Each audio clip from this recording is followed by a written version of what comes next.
Dora speaks honestly about what many Germans now don't like to talk out loud and prefer to forget about it. Oh, I love you more than words can say.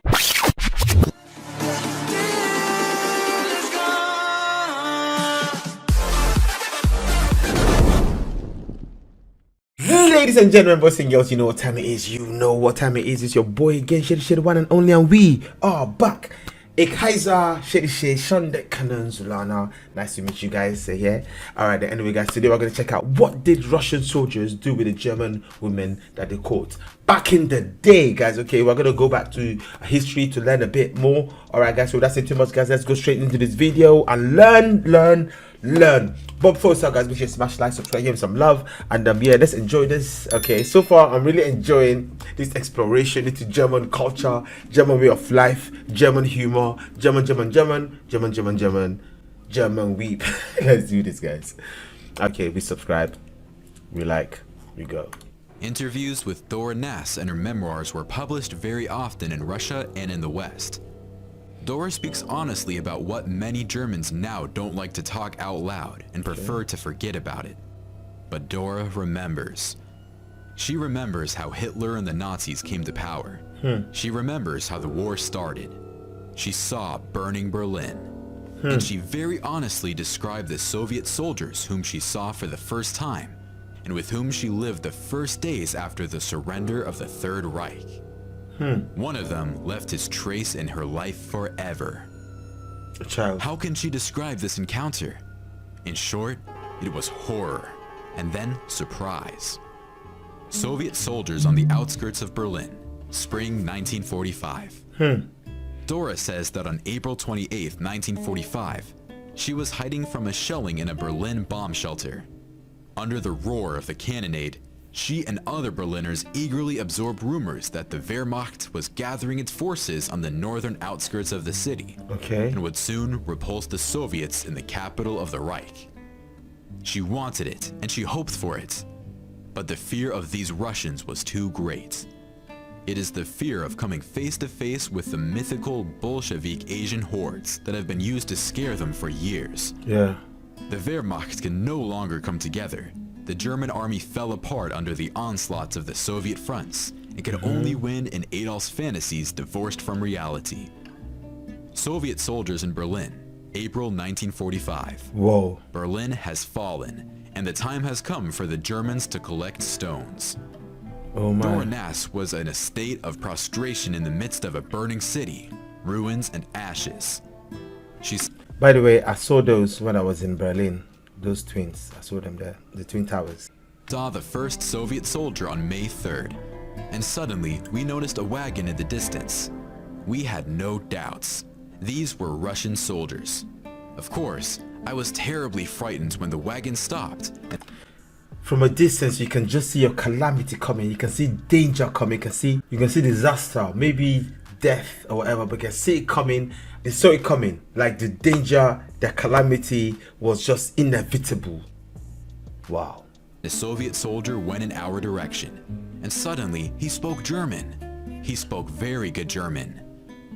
Dora remembers that the soldier sat down next to her and said that his name was Boris.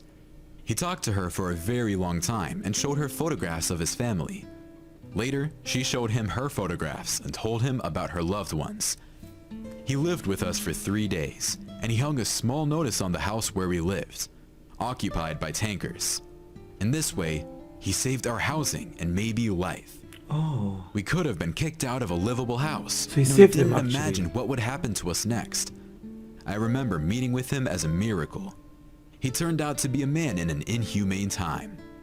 I want to especially emphasize, we didn't have any romance. We couldn't even think about it in that situation. Oh, you're telling me a Soviet soldier came in, took you guys, kept you guys safely, and did nothing to you, didn't even abuse you, didn't touch you, didn't use you, didn't do what those soldiers used to do. That is crazy.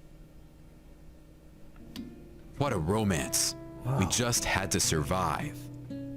Not everything went so smoothly, and not everyone was as good as Boris.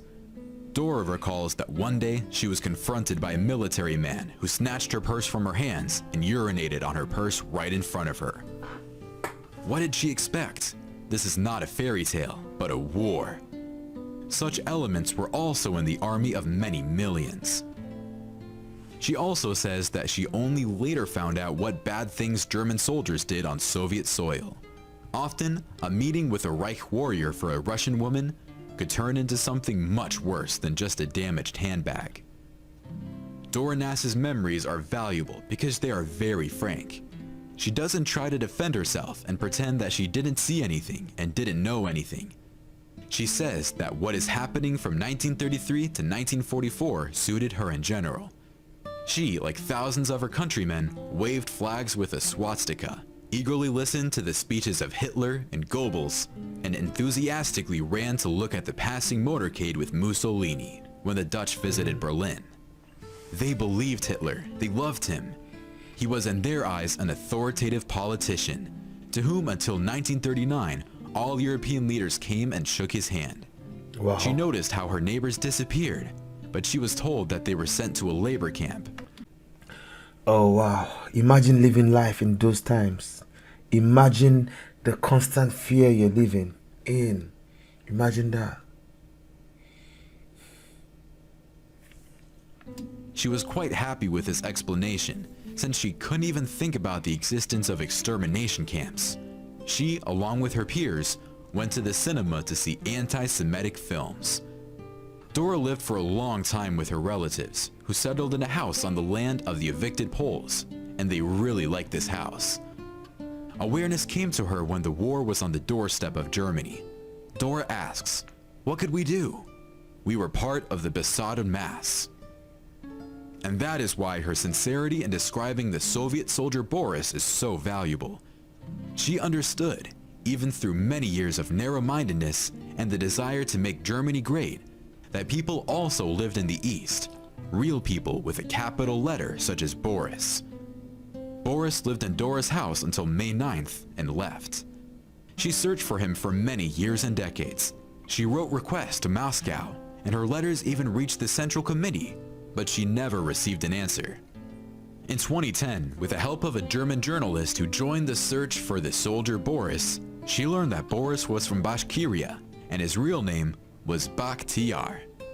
After the war, Bakhtiar lived in his native village and died in 1984. Dora and Bakhtiar's granddaughter, Guzalia Abdulgazhina, wrote letters to each other, and later they met. Guzalia said that her grandfather remembered Dora many times and advised his children to learn German. Dora's childhood and youth were spent in the Nazi Reich under the rule of a regime that shaped her worldview for years. But the Soviet soldier Boris, Bakhtiar, left indelible impressions and good memories for years. Now, Dora has nothing to fear.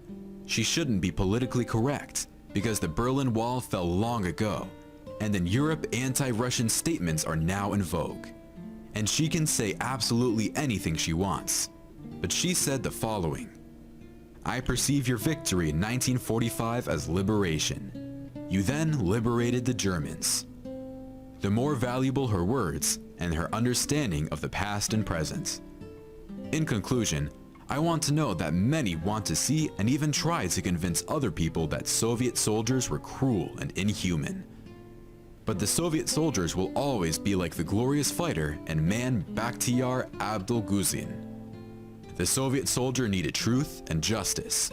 The Soviet soldier wanted to go home after a long war because his relatives were waiting for him at home. Thanks for watching. Subscribe to our channel and leave a comment to support the channel. I mean, to be honest, yeah, you see all these wars, the wars are usually perpetrated by some people, yeah, by a small sect of people. So the soldiers themselves, they are pawns. A lot of soldiers are pawns. Some of them, they really believe in the fight, they believe in the movement, and they fight with the movement with all their heart. But some don't really believe in the movement, but it's a duty that they have to perform, they have to carry out. Okay, so we can't always put every soldier under the umbrella of the leader. Okay, we can't always judge every soldier like that. But I mean, Boris left a very indelible mark on Dora. Okay, he left a very indelible mark. I was thinking he would have maybe, I don't know, ravished her and them, or maybe tortured them, abused them, treated them roughly, but she had a good experience. She is one of the lucky ones.